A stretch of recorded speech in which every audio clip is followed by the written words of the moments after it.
আচ্ছা কি ব্যাপার বলতো, কি হঠাৎ করে ডেকে আনলি আর এখন চুপচাপ? দোস্ত, দাসী ফল তো সত্যি হয়ে যাচ্ছে রে। আশ্চর্য, এ নামে হাসির কি বল বুঝতেছিস কেন তুই? এর নাম কাউসার আহমেদ চৌধুরী, যা বলে তাই হয়ে যায়। তাহলে তোর জীবনেও প্রেম এলো। এখন আমি কি করবো বল না? ছেলেটা কি? আমাদের বাড়িওয়ালার নাতি, নাম হচ্ছে জিসান। বলে ফেল।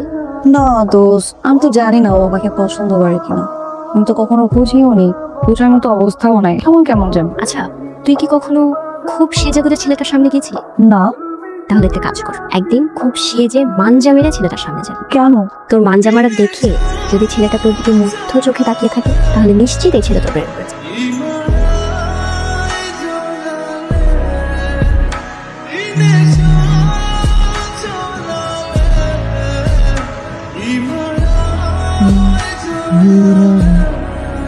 দাদি, দাদি। কি ব্যাপার সে তো হঠাৎ এত সাজগোজ? এমনিতে সাজলাম, অনেকদিন ধরে সাজি না তো, তাই তোমাকে দেখাতে এসেছি। কেমন লাগছে? খুব সুন্দর। কিন্তু সত্যি আমাকে দেখাতে না অন্য কিছু? দাদি তুমিও না, আমি তোমাকে দেখাতে এসেছি। ভালো আছে ওকে? সে তো অপরূপা, খুব সুন্দর। থ্যাংক ইউ দাদি, আসছি। এই যে মেয়েটা সত্যি সুন্দর। হ্যালো, হ্যাঁ বল। তোকে আসলে থাপ্পড়ানো উচিত। তোকে গতকাল থেকে ফোনের উপর ফোন দিয়ে যাচ্ছি, অথচ তোর কোনো খবরই নেই।